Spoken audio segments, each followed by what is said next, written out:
kind of indicated who I think sort of the main, point person is on the items, but other people obviously feel free to jump in there also.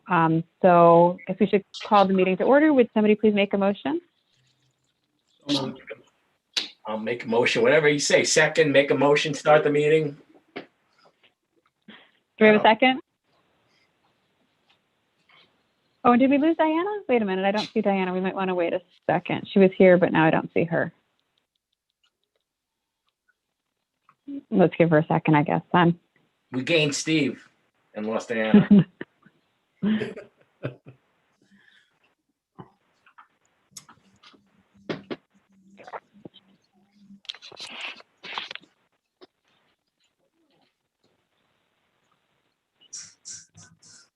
Well, I guess we do have a quorum, so we can probably just go ahead. We have a bunch of things on the agenda tonight. So the second item is approval of the minutes from our last two meetings, actually, because we had our regular meeting on the 2nd, and then we had a special meeting on the question about the tiers.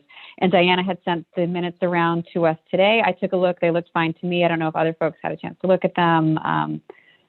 Oh, there's Diana. The only thing I would have done was where it says something about the two rents or the two bills was a little confusing. I might have said getting two bills just to make it a little clearer that that's what it is. But other than that, I mean, it was fine the way it is, but I just thought it was a little confusing when I read it. Yeah, we could definitely just amend that, Frank, and just, update that language and add that in. Does somebody want to make a motion just to approve it with that change? But Diana's back. I'll approve it. I read it. I'll approve both of them. Dolores, you're on mute if you're speaking to us. Okay, I'm not going to vote because I was only present at one meeting, so it's a joint motion. Okay, so Barry made the motion. Steve, sorry, Frank, do you want to? I move we approve the both minutes with the small adjustment, the small amendment I made. Great. Okay, so item number 3, Nancy is here to talk to us about community solar, and I think Steve will also jump in. We had the presentation by Sustainable Westchester at our last meeting. I think because a lot of us, or I think all of us, were new to this, it was sort of new information because we weren't around when this had first started. And so, Nancy had volunteered to just come and get us a little bit better up to speed about, the history of the project and how we'd like to move it forward sort of from the town perspective. So take it away, Nancy. Thanks, Melissa. It's really nice to see everyone, albeit via Zoom.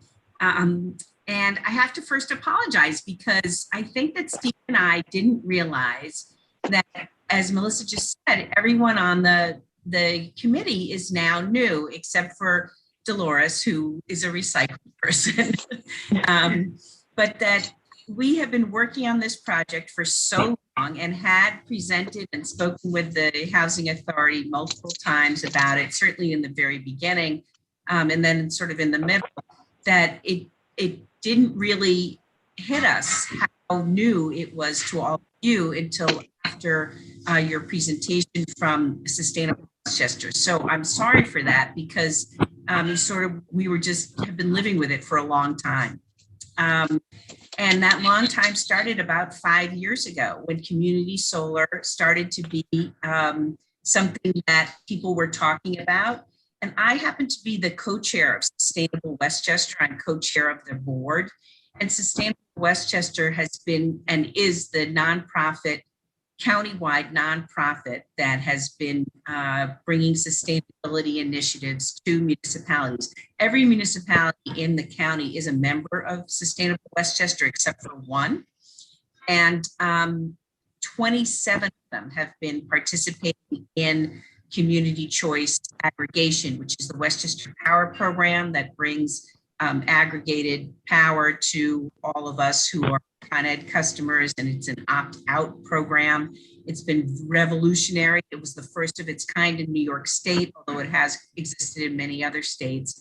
And so along with the power program, there's been a lot of other ancillary programs with that, and certainly community solar and solar power in and of itself has been.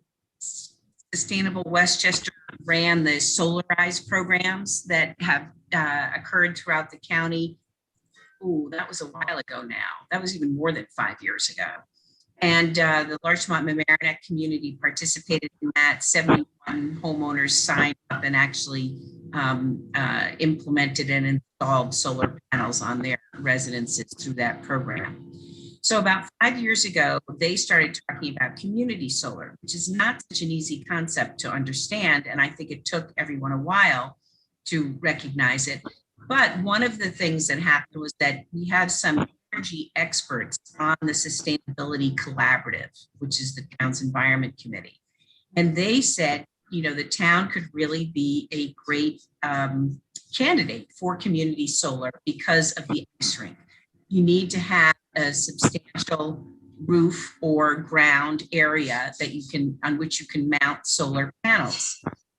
And at the time, it was clear that the state and the feds were going in the direction, mostly the state, of encouraging community solar because it's an opportunity for those people who can't participate in solar power, meaning they can't put solar panels on their house because they either have a roof that faces the wrong direction or a roof that's not in good enough shape or has too many trees, or they live in an apartment and they don't have control over their entire roof. So it's an opportunity for people to participate in sustainability efforts, but it's also a way to increase solar implement projects throughout the entire state.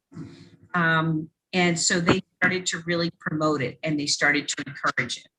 And Sustainable Westchester also started to encourage it. And the folks on our Sustainability Collaborative, primarily Frank Owens and Mark Manley, who work in these arenas, thought that it was also a really good idea. So the more we all talked about it, the more I let Steve and those guys handle it. I just knew that it was a great idea and that we could really benefit from it and that it would benefit the environment. And that what I really loved about it is that we had the idea to say, let the solar power go to benefit low and moderate income folks first, so that we would market it, the solar opportunity, to folks who were in lower moderate incomes, and also the Homage Park apartments because it's right next to the solar installation. I mean, it's such a weird concept to think that, you know, there's solar panels somewhere, but you're benefiting from it somewhere else. It's not that easy a concept. But everyone loved that idea, and we thought we could definitely do it. And Sustainable Westchester has been working on projects like that. And they are the ones who've been reaching out to and marketing the product to the consumer, meaning signing people up to say that they'd like to participate. Now, Sustainable Westchester has a lot of solar programs and projects going on. And there is the opportunity for people to participate in community solar without having a project in your community. But having a project in the community makes it really real for people and is kind of exciting. So, you know, we had to create a request for proposals so that we could start to talk to actual contractors to see how we can make this work. Because we wanted to get income to the town for renting the roof out. We wanted to have a contractor that we could trust and feel good about constructing the project. And we wanted to determine who the end users would be. So Steve, I think I'll let you talk a little bit about the RFP process and how that went. Okay, so as Nancy said, we've prepared a request for proposals. In the spring of 2018, we put it out for bidders, so to speak. We received 4 bids from 4 different developers, each offering, you know, various twists on the same scenario, which is to offer community solar. So we were concerned about, one, their own financial condition. That was a huge piece of this.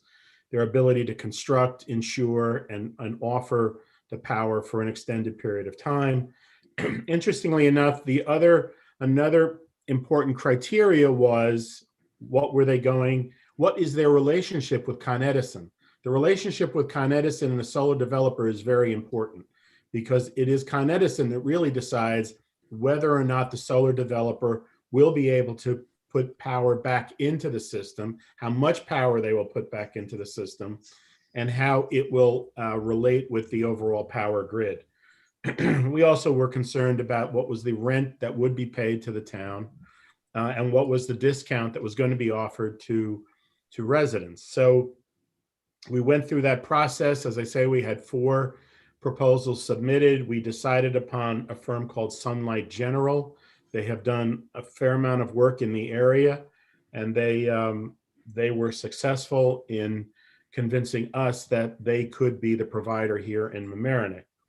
So the next step was to develop a lease agreement with them, which we have done. The lease agreement also identifies some of the marketing that will go on by Sustainable Westchester under contract to Sunlight General. We then put them through the review of their construction plans. It was reviewed by our engineers. We also had it reviewed. We wanted to hear directly from Con Edison as to how they felt about the installation. We also had to determine if the installation was going to have any impact on the operation of the ice rink. And all of this came up very positive. So over the last several months, we have been working with them on developing the final construction plans, final site inspection. And if you go to the front entrance of the ice rink, you will see a mock-up of the panels that are going to be installed. And I'm very pleased to say they actually started construction about a week ago. So the panels are in construction. The target date for the solar panels to become active is probably June or July of this year.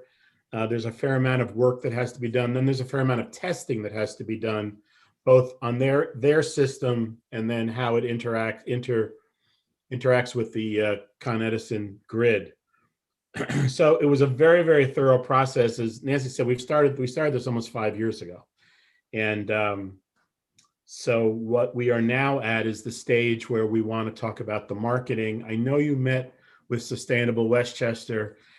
When we met with the Housing Authority last, and we had a meeting with actually some of the tenants as well.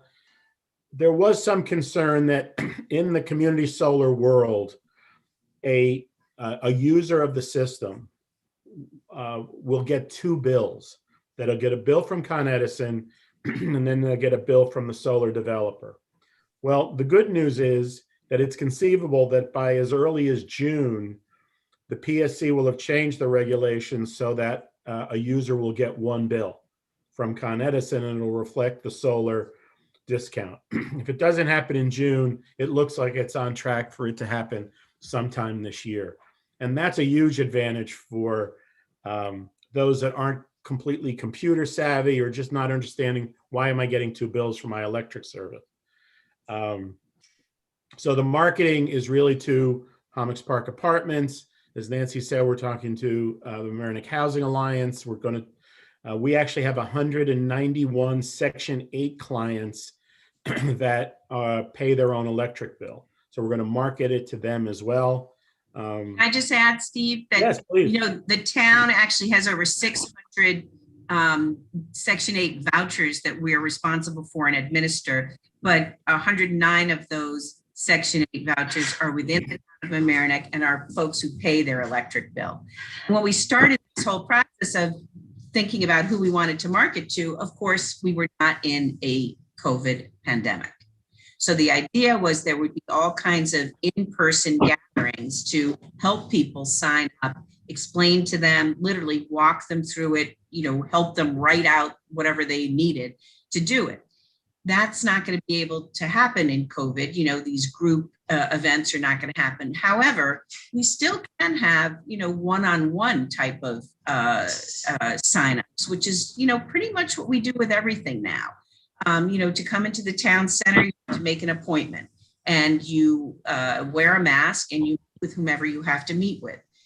So it is conceivable, and I think, probable, and probably one of the best ways to do it is to have Sustainable Westchester, Nina Orville, or Carmen Santos, available to meet somewhere that is, works for both parties, so that people can literally sit down with someone and have it all explained to them to see if they're interested. Obviously, we don't want to force anyone to do this, but the great benefit is that they result in a 10% discount on their electricity costs. Steve, can I ask a question? Or- When I was only at one of the earlier initial ones, there was a question as to whether the Hommocks apartments could benefit for our common areas and lighting. Was that ever resolved? That's a good question. I don't remember, but I can get the answer to that pretty quickly. Okay. I believe the answer was Actually, yes, but don't hold me to that. Yeah. yet. I do Yes. want to get an answer. They explained said- that to us when, yeah. Sorry, go ahead, Diane. Yeah, I believe No, that's they said that. possible. They did say that last time. It would be about $800 in total 800 meaning annually. The savings. in savings. our savings for as a The complex, yeah. complex. Okay. Nancy, when you're talking about the marketing, are you marketing only what's at the Hommocks or other feeds that are feeding into this? I mean, could all the Hommocks electricity go out to other people before any of our clients get to them? I'm having trouble hearing you, Frank, but I think that you said, are we trying to market to other folks as well? Yeah, I'm sorry. I was wondering whether or not when you're marketing, are you marketing right now only the Hommocks power or other power? And so that it could be that our. No, I understand. No, this would just be marketing the power from the Hommocks I Drink solar panels. And we figured the estimate was that it would power about 100 regular homes. But when you're talking about apartments, it could be a lot more people than that. I was just wondering whether or not our clients would get frozen out if they didn't exit enough because other people would take the power before they did. No, the Hommocks is the first, and then and then what happens in these solar agreements, people do move and opt out. So marketing can be going on for well over a year because of the fact that people come in and out of the program. And this is going to produce about 520 kilowatts of power. So there's a fair amount of capacity in this installation. And I guess where we left it last time, Nuno, was on the marketing question and just reaching the tenants and sort of how we would take that forward. I don't know if you have any sort of, thoughts or reaction to, sort of on next steps for this, because I think you were also kind of new to this too, like the rest of us. I mean, I was sort of involved, I think, when we had this discussion in 2017, I think. So I think, how do you get it, how do you help some people sign up? So yeah, maybe having that, event where they can go in would be very helpful. If not, reaching them by mail is probably the second best option. Do they still need a computer to sign up? That was one issue. I guess it was in 2017. We have tenants who at that time did not have computers. Right. So what we worked out with Sustainable Westchester is that we could do it in person. We thought we could set up an in-person registration where we would do the registration. I think it was also it's about how they would pay the bill. Yes. And whether they can pay it just by check, or they may pay their Con Edison bill, where they'd have to use some other form of payment. That question, I will need to get the answer on. I don't know the answer, but I think we can now do an in-person registration. Yeah, because there was some concern about supplying a person you didn't know with your banking information, Social Security, and that. Right. Just so I know. Okay. I believe that they would be able to pay with a credit card. That was one of the improvements also. Right. So what's the role for us? I mean, like you said, I'm fairly new to this. What are you guys looking for the board to do? Just to endorse this to the people, the tenants? Is that what you're looking for from us? Yeah, it really is. We just wanted to, bring you up. I think this is a good opportunity for the tenants. Hope that you think so too. And, supported in any way. But there really isn't any formal motion or a formal kind of action that we need from you all. I'm curious as to how much the town is going to collect in rent for their providing the roof, $30,820 a year. to be exact. To be- Okay. And that was a big negotiation, Barry. We really, I'm sure. they came in low, we came in high, went back and forth for a while. Actually, I will tell you that they have been paying, ever since we signed the lease, Mhm. they've been paying us $1,500 a month as a placeholder so that we Okay. can go elsewhere. So we've actually been collecting, although a small amount, we've been collecting rent ever since the lease was Okay. signed. Well, that's money for nothing, so that's good. I like that idea. Yeah, we're all about the revenue. I mean, well, I'm seconding that because it's going to help my taxes. So I'm all for that. What about how much investment did this company have to make to put up this thing, solar panel? There, John, it'll be about $2.5 to $3 million. $3 million? Wow. It's a fair amount. They pay, and I don't know exactly what it is. Con Edison evidently gets a very high fee to make the connection. Oh, that's what most of it is? It's not the solar panels? Most of it's a lot of it's the construction, and they're actually now using a different, from when we started this process, they're actually using a different technology panel now. So I know that. If you're walking around at the Ahomix Ice Rink, there's one right at the front door you can look at. No, I know the panels have come down, like they were like 1/10 of what they were a few years ago. So it's whatever. So it's happening. I can't do it on my house. I have too many trees. We discussed that before. So although, and I think they're really unattractive, but that's the fine. other reason for community solar. Community solar is another way to put people into solar energy and obtain some form of an electric discount when you don't have a roof that is adaptable, or you live in an apartment, something like that. So, that's why community solar is becoming so popular. Right. As long as we have backup, there's backup. Texas learned the hard way. They had no backup to their windmills and solar. So they paid the price. So there's always another Mills side. and solar did not cause Texas problem. About Their 10% of the energy was supplied through those things. their gas problem, their gas infrastructure was what caused the problems there. But our infrastructure is, is already winterized, obviously, as well as it is.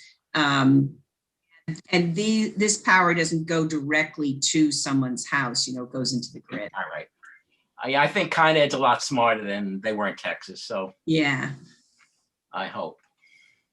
So I guess the other action item for us, though, right, is on the part for the common areas for the building itself, though, is to move forward with that, right? And if you'd like to, yeah, we can do that. Why don't you let us finalize with Sunlight General how that would work, how the account would get set up, and then I'll make sure that we get back to you with that. And Great, Steve, thanks. could I have they a give us question a for Vivian. marketing program, what they're, how, because I don't want it suddenly to fall on as our responsibility. So what are they going to do for the tenants? What do we have to do? What kind of marketing program that they have in mind? I think, as Nancy said, what we really would like you to be is cheerleaders at this point, and between Sunlight General and Sustainable Westchester. Sustainable Westchester, they're going to do all the dirty work.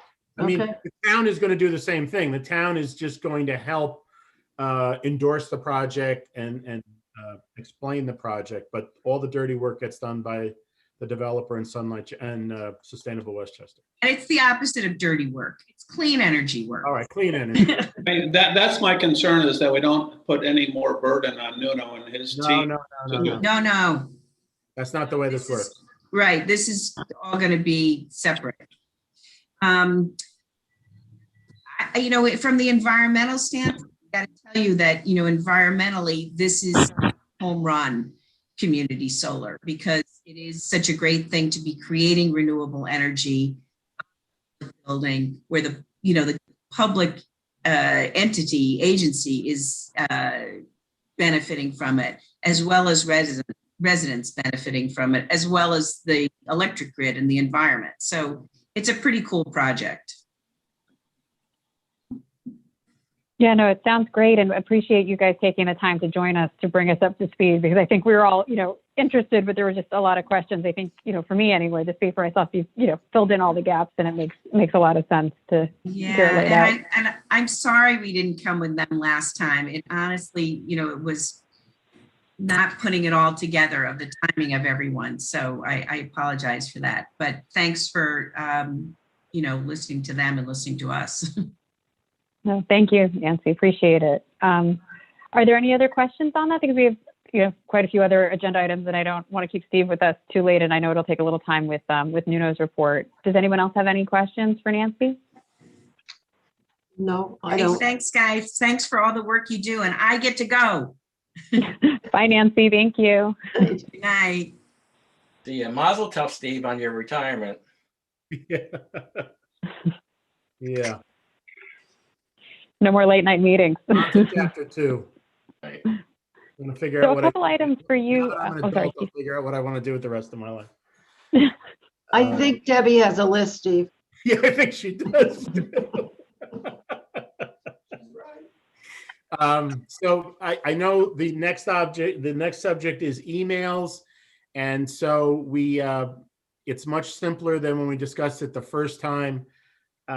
So we split off our email system from the rest of our network, so it's on its own server. Before, we were very hesitant about allowing anyone into the system that didn't use one of our computers. We've now spun the email system off to its own server. So if, God forbid, it gets hacked, it can only affect the email system and not anything else in the network. So all I need is if I have all the board names, and Melissa, maybe you could send them to me just so I have the right spelling.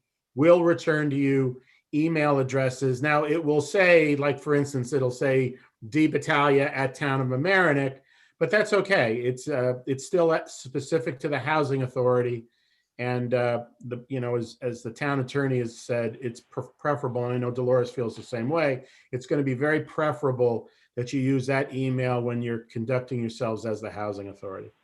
Yeah, just to fill in, guys, what we learned from the town attorney is that if there were any litigation or any freedom of information requests, we could be compelled to turn over all our emails, which would mean going through them and trying to determine which were for the housing authority, which were not. In my case, I was getting them alternately personally and also at my work. So I really was concerned about that, as was the town attorney. So this way we'll just have this, and it'll be separate. If we have to deliver them at any time, it'll be all in one little place. Yeah, it Yes, is. the problem is Really I good already idea. have, Yeah. I already have 5 other emails that I have to check. It's just- Right, but what Dolores is saying is very important, is that if God forbid you're in a situation where they're foiling, you don't want them to go into all of your other emails. I understand. And so this is much better. All right, so either Nuno or Melissa, send me the list, and then I'll return the email addresses to you. Well, today's Wednesday. If nothing else, by the beginning of next week, if not sooner. Great. Thanks, Steve. I'll get that to you tomorrow. Okay. So the next item for you, Steve, is trash collection. Fun one. I know we've gone from this wonderful community solar to garbage. So Nuno and I have talked a couple of times. There have been some issues with the garbage dumpsters. The recycling containers are habitually contaminated. And what happens is we then have to dispose of it as garbage. Now, we're very fortunate in our arrangement with Westchester County that when we bring them pure bottles or pure plastics, and we bring them pure paper, we pay nothing to dispose of that. When we dispose of garbage, it's about, I don't know, a little close to $30 a ton. So aside from the environmental benefits, there's obviously a cost benefit.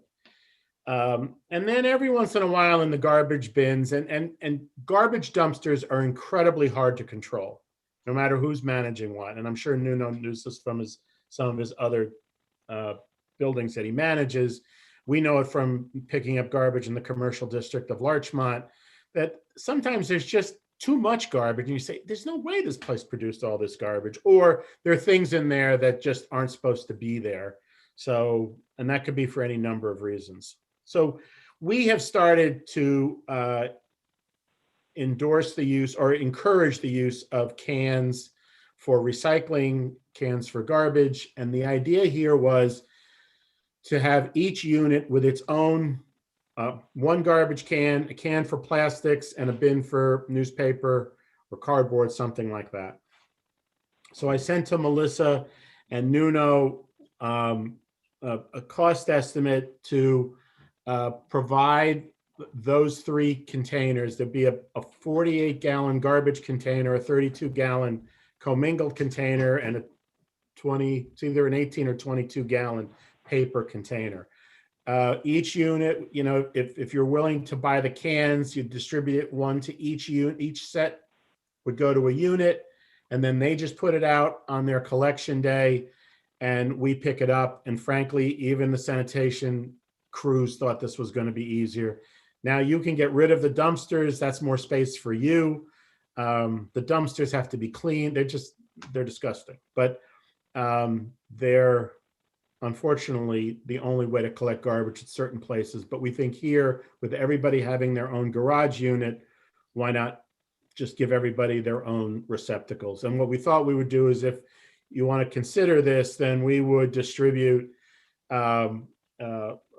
we would reprint parts of our website so that people would know exactly what to throw in each bin, how to do it. Each bin is marked. We put decals on them. And so, and we're having a lot of success with this type of can. They're incredibly durable, and they're easy to wheel. They're all on wheels, except for the paper bin. You have to pick that one up.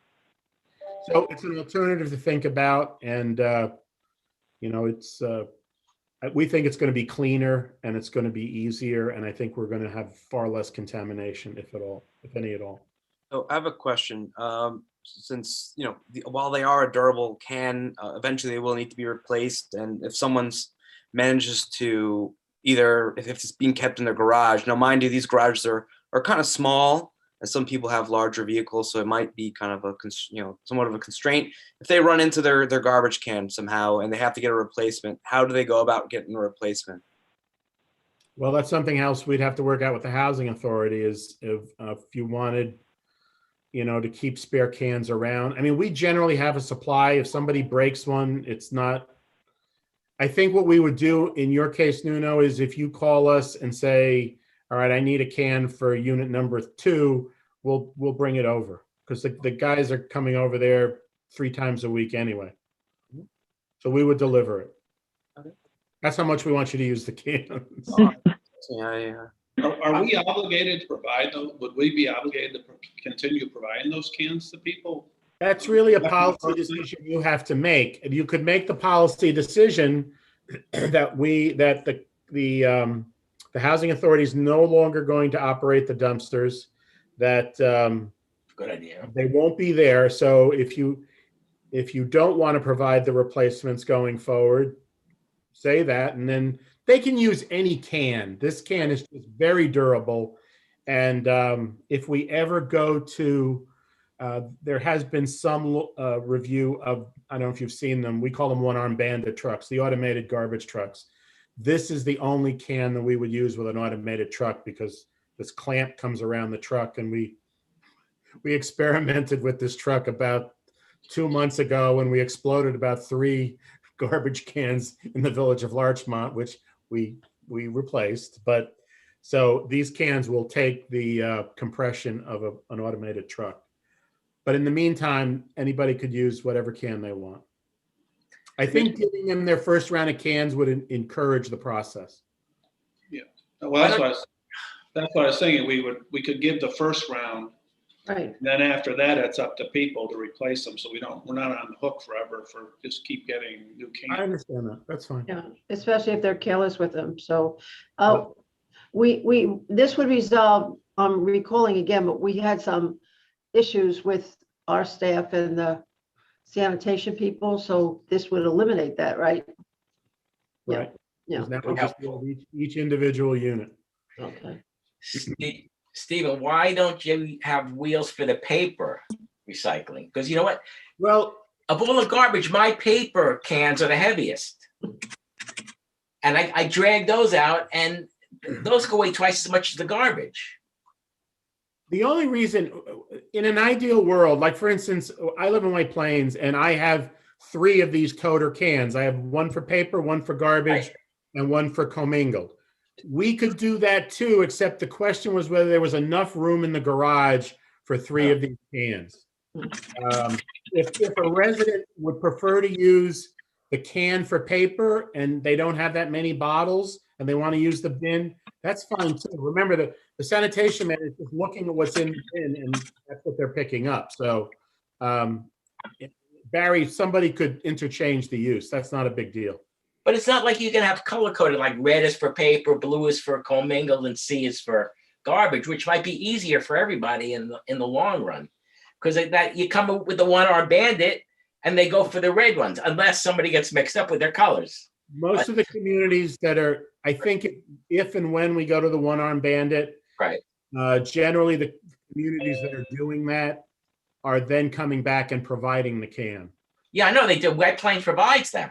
White Plains provides the can, yeah. And I think that, well, whatever. I think that's the way it's going to go, but we're not there yet. Yeah, and as I say, I think we have a space issue. Okay, all right. Well, I don't, but they do. No, but they do, yeah. Right. Exactly. Okay. All right, well, whatever. A work in process, like your last 38 years have been. And this, Barry, this is easy to change up too. If all of a sudden somebody says, hey, I can fit the 3rd can and they're willing to buy it, we'll sell them a 3rd can. Right. Not a big deal. But the other cans, can they be different sizes? Or they're all the same I mean, size? we sell everywhere from a 32 to a 69 gallon, 96 gallon can. Okay. So we sell a variety of sizes. Most residents are using either the 48 or the 64. Okay, all right. That's Is okay. there? I'm not playing with that yet. Again, I apologize. That's okay. These days I gotta get over and see. Is there much of a distance from the garage to the street or where the cans have to be, or can they be just put outside the garage? All they have to It's do is not put it right distance. outside the garage door. Lift the door, put it outside, and we pick it up. No, the So garage is right next to the weight street. shouldn't be that big an issue. What? Barry? I don't think the weight should be that big an issue. Okay, but Most people. And if the can is too heavy, we have a mechanism on the truck because sometimes our employees can't pick up the can. So I was thinking of my own house. Yeah. yeah, Yeah, you've got a lot farther to go. You're literally just going to wheel this thing Yeah. 5 or 10 feet at most. Right, okay. I try to think of the community and the homics because I'm a member of both. I'm a member of both. No. What's your thoughts on this in terms of maintenance and making your life easier or not? I mean, are you in favor of this? Do you think that this is the way to go?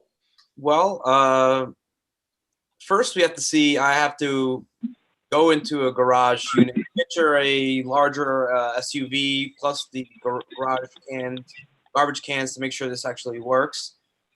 This actually may help with people stop storing unnecessary items in their garage unit. So this might be a help in regards to that. I think it's going to be a lot better for the community because the superintendent doesn't have to, sort through the dumpsters twice or 3 times a day. We don't have to pressure wash the dumpsters every so often. We don't have to deal with broken dumpsters and etc. So this might be a big help. I think we may have some initial pushback from the community because they don't want garbage cans in their garage. But guess what? A large percentage of people who live in the area keep their garbage cans in their garage, so they have to just live with it. And third, I think we have to figure something out. What are we going to do with those enclosures, and can we repurpose them to be something else, or just tear them down? So yeah, that's my take on it. I think it's an improvement. Should we ask Nuno then to go and sort of report back to us on doing some of the things he just said, and then we can make a decision? I mean, I don't think we have enough information to make a decision. Yeah, well, what we were going to do with Nuno is I was going to have the sanitation foreman meet him there one day. We'll bring over will bring over samples of the cans. So if he wants to do some testing in the garages, we'll be able to do that. And so from there, he can come back to you and you can make a final decision. I think that's wise. And while I do like that we do have the three options to pick from, I think for the larger units like the 2.5 to 2-bedroom loft units, which may have more household members, we may opt to give them the larger size than the 1-bedrooms and the 1-bedroom lofts. We may opt to have them have like a standard 32-gallon gallon garbage can. We really have to assess how much garbage these units are producing before we really make a decision on the size. But obviously, everyone makes different amounts of garbage, so it's something to assess. Some people may want to opt for an extra garbage can because they produce that much more garbage. So I think we have kind of. I'm sorry. This would give us an opportunity to do the garage inspections again. Remember, we had to do those at one time because people were storing flammables and all kinds of things, and we had sent a note out that the garages were for vehicles and not for storage. Yeah, we've actually been doing that pretty frequently. I guess a lot of the hoarding in the garages have been reduced. My next goal is to have some clear out to have like no bicycles or anything in front of the little access doors in the garages, which that's an ongoing thing. But yeah, I think the garage storage issue has been a lot better now than it's. Good, okay, and this should help it too. Because now they have to make room. Okay, so if it's all right, then we'll make an arrangement with Nuno for next week to have him meet the foreman, and then he can come back to you at your next meeting and we can decide how to go forward. Sounds great, Steve. Thank you. All right, everybody. If there's no other questions, All right. sign off, and thank you very much. It's good to see everybody. Good to see you too, Steve. Nice. Thanks for joining us. Snow sheds. All right, Nuno, you're up. Property manager's report. Okay. I don't have much, but I will go through it pretty quickly. Cash position. So in the operating, we have these are today's numbers: 5,227.80. Capital account 1406.69. Wells Fargo Capital 103,524.18. Wells Fargo operating account 444,295.16. Total cash on hand 554,453.83. Arrears, they've been about the same. They've been pretty consistent. It's the same two that are about 2.5 months behind. One tenant is a little over 1 month behind, and we have the usual, they owe $50, $100. So it's been pretty stable the last few months. It hasn't really gotten worse, which is an improvement. I updated the tier report to reflect one new tier 1 candidate getting unit 54. They're moving in on Friday. So it's 2 volunteer firefighters from the town of Mamaroneck that are moving in there. So that's a positive thing that happened in the last meeting. The executive system has been completed. It was completed on the 15th of February. There's a lot of static on the line. I think it's Diana. I think it may be your keyboard. If you could mute. A little better. Unit 92, they reported a roof leak, which stemmed from a vent on the side of their apartment that was getting rain in when the wind was, very high winds. That has been fixed. They did have some ceiling damage that has also been fixed. So I'm glad to report that is no longer an issue. We discussed this a little bit last time at the landscaper meeting. Probably between now and our next meeting, I'll have a firm date with Dominic Ragno, who's our landscaper, on when he's available to meet at the property. We'll probably discuss more about the remaining gas line replacements in our next meeting. The only thing to really, on my agenda, and actually I did send over, I think, 3 pictures in that email, is some of these renovations are taking a little bit longer than usual because we're encountering a lot of structural issues. In one of the pictures, you'll see that below the loft stairs, there was no header at all. it didn't exist at all from the construction. Obviously, it's basically stairs are floating on nothing. I'm surprised they haven't collapsed since. But when in walking and doing the inspection, I was like, whoa, this is unstable. We had the plywood torn up, and we come to discover there was no header below. And in that other few pictures, you'll see that a lot of the plywood, or it's not really real plywood, had to be replaced because it's been soft, and below it, it had no support at all. So these are the issues that we're encountering as these apartments are coming available from people who've been living there for a very long time. So as I think everyone's new here, but maybe Dolores will kind of, will understand. It's just poor construction overall. We've been discovering a lot of issues as we kind of get into these units. Safe and glad to report that all of the apartments that have been turned over recently have been walked through. They've been checked for structural issues. The plywood is not soft. It's not, unstable. So that's a positive of some of these vacancies. As much as they are kind of killing the cash flow, at least we're making them safe, and we are getting in quality people. To report on our superintendent. Excuse me. I'm going to make a motion that we go into executive session to discuss a matter of personnel. I'll second that, Dolores. Thank you. LMC, can you do that for us, please? Good thinking. Rob?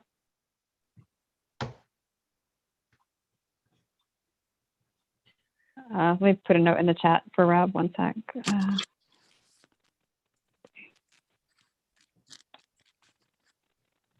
there a question?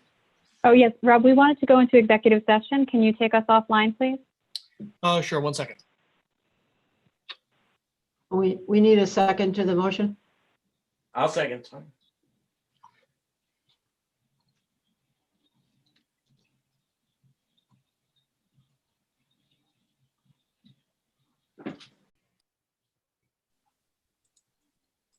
Okay, back to Nuno. All right, I'm back. Okay. Anything else to report on this? No, I'll give you guys an update when I meet with the town foreman on the garbage. As I said, I think it's a step in the right direction. It will eliminate, the garbage issues that we've been having. So and I'll have to really assess the space in those garages. Okay. We'll have larger vehicles, and 3 cans may be a lot, but we'll see. But that is my portion. I'm glad to report there's no vacancies this month. Things are going well. And then I'll give you guys an update on some of the springtime projects and stuff that we've discussed when we were talking about our capital improvements. And that's about all I have for now. Thank you, Nuno. Appreciate it.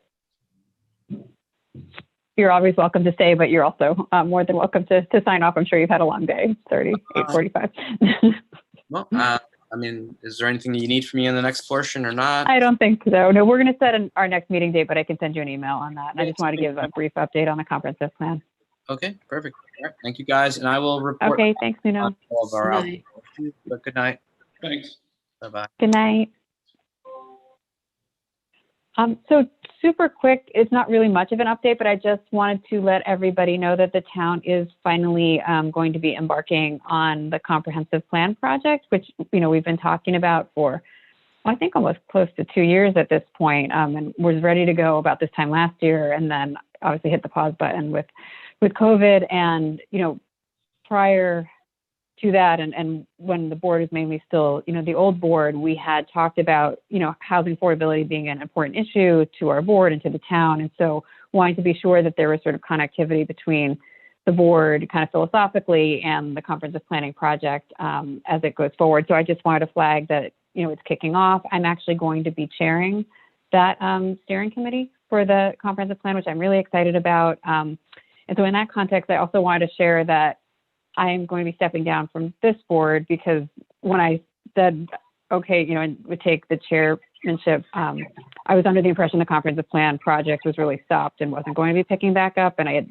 talked to Nancy and said, I really don't think that my schedule allows me to do both. And so I think, in terms of my volunteer time, I do want to pursue that with the town. I just think in terms of my, volunteer time and skills, that's probably where I would better serve the town. So just want to let everybody know that I'm going to be at our next meeting in April, but then after that would be stepping down from this board. So, just thinking about what that will look like. And Nancy had, in talking to her about it, had the really, I think, wonderful suggestion and really appreciate Dolores stepping in and coming back on the board, because we've really struggled, I think, in the last 6-9 months with just a lack of continuity, frankly, between people with all of the institutional knowledge on this board and all the new faces. And so, I would suggest that, and if Dolores is amenable, that she may be, a really good person to step in sort of in the interim as the chairperson, but that's obviously for the board to discuss. But I just wanted to kind of put it out there, not necessarily for a conversation right now, but just to let folks know so you can kind of marinate on it and think on it, and we can talk further. And Dolores, I don't know if you wanted to kind of comment on that at all now, or we can kind of leave it for the next meeting, but I just wanted to put that out there. Let everybody think about it. Was that a bait? Was that a bait and switch, Melissa? No, not at all, Frank. I really did intend to stick with this board, and I really was under the impression that the comprehensive plan just wasn't going to be moving forward.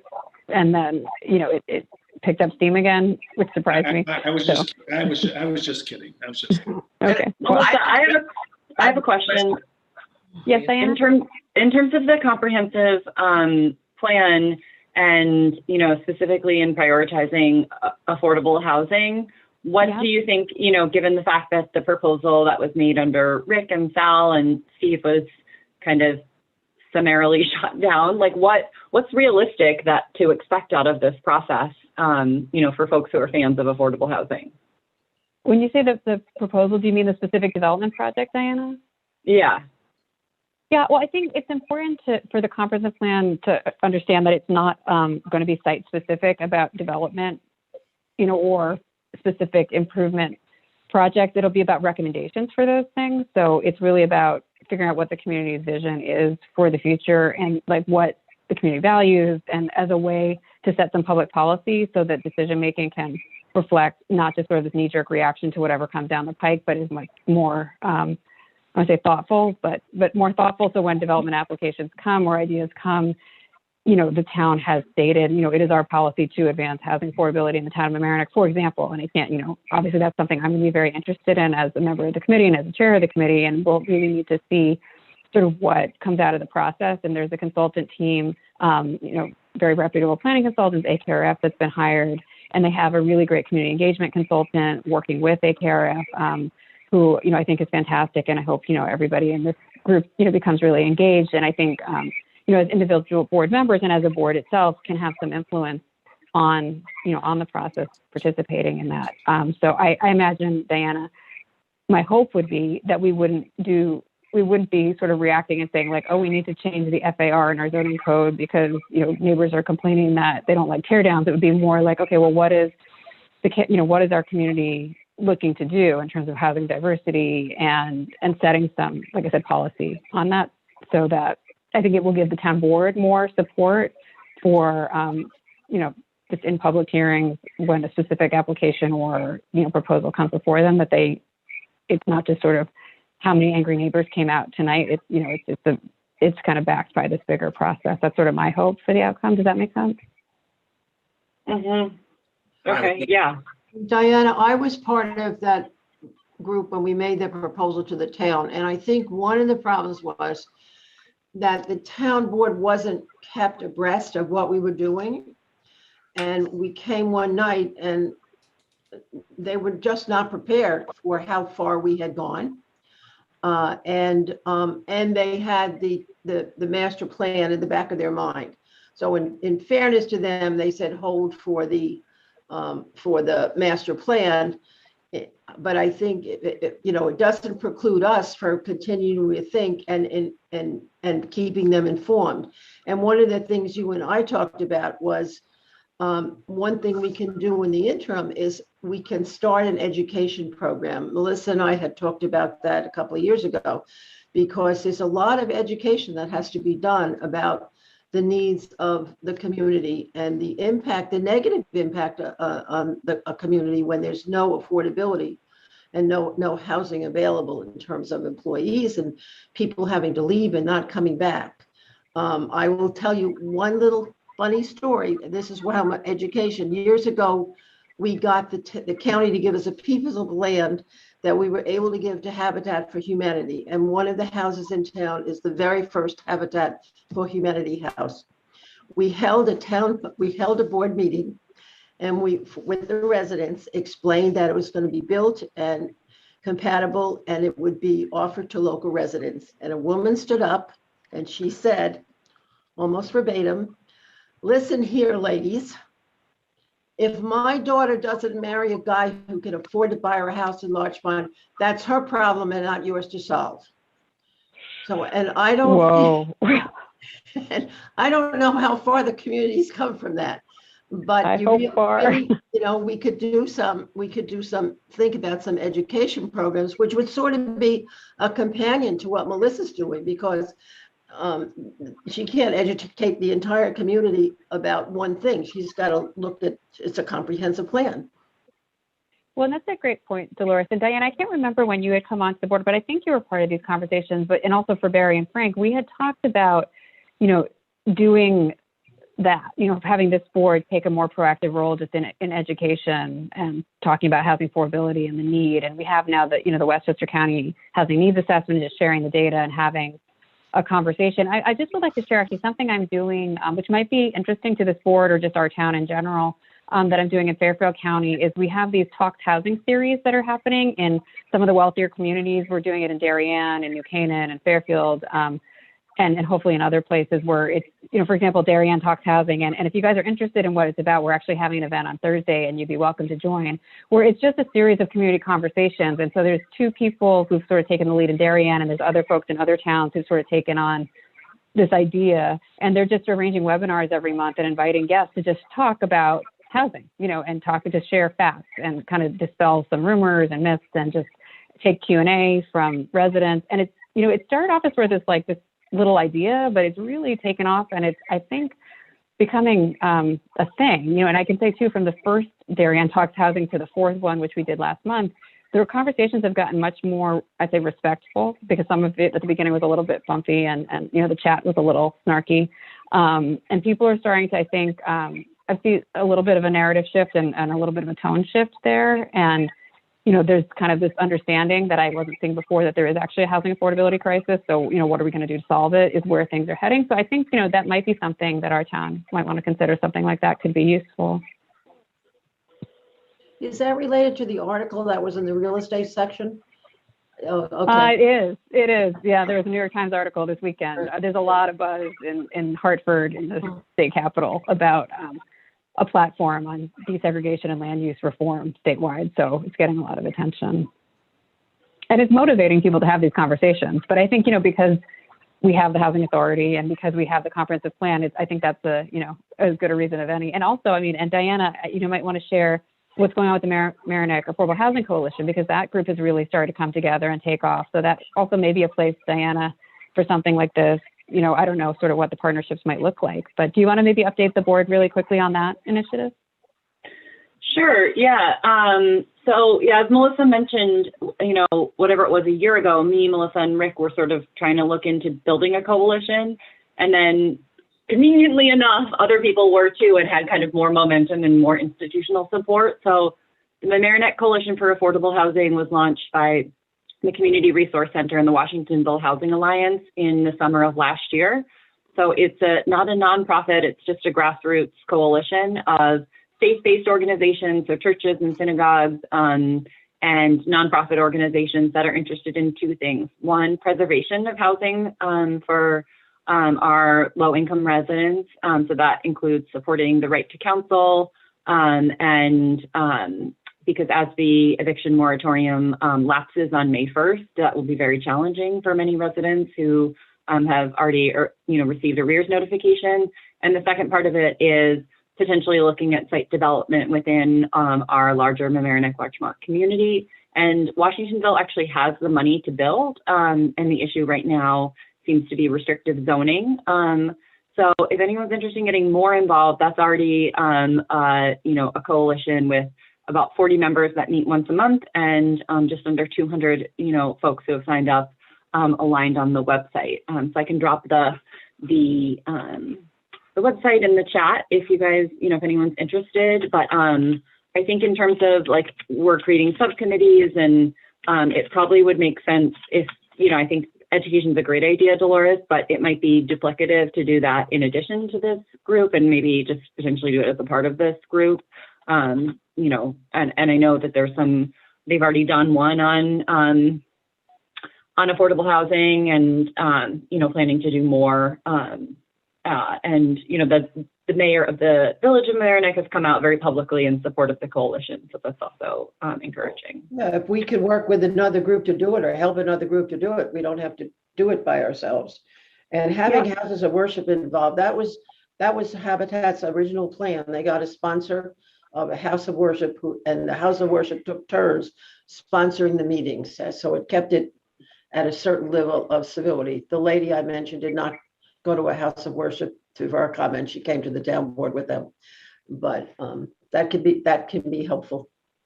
Another resource to look at is the Greenberg has got a housing authority that's done a lot of affordable housing. They've got a bunch of units that they built in Greenberg. So they might be another resource for us to look at to say, okay, how did you do it? What's going on? So, okay. Yeah, and I think it also is another reminder, and this is jogging a lot of memory because we've had a lot of different things we've been looking at the past few months, but our housing authority, officially has signed on to the coalition, as a coalition member. So just to bring everybody up to speed on that. And we had voted on that several months back. So yeah, I think so. Do you know who else is going to be on the new committee or task force or whatever looking at this? I don't have an official list of names. There's an email chain, inviting us to tomorrow night's meeting. If anybody wants to tune in at 8:00 tomorrow night at the town board, they'll be introducing the steering committee. So I'll be meeting everyone. I don't know everyone yet, but the town is, already appointed the folks that they plan to appoint. There was a process, again, going back probably a year and a half ago, where they asked for applications and, put out a notice telling people this was happening and asking for people to volunteer to participate. And, beyond the steering committee, there'll be a lot of opportunity for community engagement and public participation in this. And I'm hoping, our board and other boards in the town and other community groups like, the Affordable Housing Coalition, others will help bring a lot of people to the table so that this really becomes a very, robust community engagement process, and that we get something out of it that's really worthwhile. Because I do think that, we just haven't really thought this way in our town, necessarily in terms of sort of how we frame things from a public policy standpoint and help us with our decision making. So I'm very hopeful that this will be a big step forward for us as a community. Great. Good luck. Can I bring forward one idea? Sure. It's for Dolores. Dolores, do you want to be the chairman? I would do it for a limited period of time until somebody who's newer, wants to do it. I'm like, I said to the supervisor, I am gray haired, but I've been recycled now. This is like number 3. So, but I'm happy to do it for a short period of time. I won't just bolt, but I think we need, I think, you're not new members, you're a lot younger than I, you have a different perspective on the community, and it just sort of to get us through this period of time. I think that we ought to ask the town board to have a little more input with us before they appoint your replacement. Because there's some skills that you as a board feel that you may need. I mean, we used to have Sal, who was a CPA, that's not was important, but he had a construction background. So when these issues came up, he was, he kind of handled all the repair things and so forth. Yeah, everybody brings different skills at different times to the table. Yeah. Basically, and no one's, whatever you bring. And I think maybe you need to have co-chairman, or I know, and Melissa's looking at the clock, but. Oh no, I'm looking at my son I need to put to bed shortly, but we'll finish this. All right. That's the clock. Oh, we got to pick a clock. A date for our next meeting? Yes, if we can, and I'm sorry to have to wrap it, but yeah, I've got to get these guys to bed over here. So let's pick a next meeting date. Well, Dolores, I'll vote for you in a second, if that makes a difference. So. I mean, first Tuesday of the month works for me most. Yeah, actually, The it's 6th? good. Yeah. Yeah. I really can't actually- do Tuesdays. I'm so sorry, guys. Like, this was No, a it's nightmare. okay. I was triple booked tonight. So could we pick a gosh. different night? I'm so sorry. Like, that's like Tuesday is a disaster for me Oh, in general. okay. No worries at all, Diana. Do we want, you know what the issue was too, Sabrina's meeting schedule is the most challenging one, I think, because she has all of her town meetings. So why don't we take a tentative date? And then, I'll have to circle back with her, I guess, to check on it. But are there other days that first week of April that work for folks? I'm okay, but she's I'm- probably I'm- the first I'm week of open April, that she's whole probably week got a board meeting. right now. Do you, that's Passover, but the first and second, third. But Passover ends, I think she's talking about the second week, like the week of the 5th. Oh, okay. Yeah, the week of the 5th. But sorry, Dolores, you were saying something about other meetings that We have to avoid Wednesday. A lot of the town board things take place on Wednesday. Yeah. Okay. How How about about the Monday? How about Monday or Thursday that week? I'm It's okay, either one. It's fine with me. So, Let's do Thursday if that's okay. Mondays can be a little No. tricky for me. Okay. Oh, is that not good for I you, Diana? I have a standing meeting every Thursday. I'm really sorry. Oh, I you can't, do? I can do, Okay. that week I can do Monday or Wednesday, and that's it. I'm sorry. Okay, so Wednesday's not good though for the town board meetings. Okay, well, let's go with Monday. That's fine. We can do that. So let's say Monday, April 5th at 7:30, okay. and I'll let Sabrina know and just double check with her schedule. Yeah, if it's a problem, just get back to us. Okay, we'll do. Is it required that Sabrina is there at all meetings? She's our liaison to the town Helpful board. if so the it's pretty- liaison from the town board Yeah. is Yeah. there. Yeah, definitely. Okay. Okay, so I'll just confirm that with her, but let's put that on our calendars. Unless and I'll get back to just confirm that, but that should be fine. And then I realized I had forgotten to ask for a motion to close the meeting last time, so we closed it without actually officially closing it. So let me ask if we can have a motion to close the meeting. But we could have meetings during the day. Yeah, public No. meetings are better at night though, Barry, because No. just so the folks can attend, because people may be working, so we want to make sure that we make ourselves, open Who's working? and available. Who's working? I'm not working. Frank's not No working. residents We who have want to to be be available on to the public. listen. These are Yeah, to the technically public. Yeah, public meetings. yeah. So I move we adjourn. I agree, and I'll second it and see everybody. Second that. I'll see everybody in April Okay. 5th. Thank you. Bye, everyone. All right, thank you.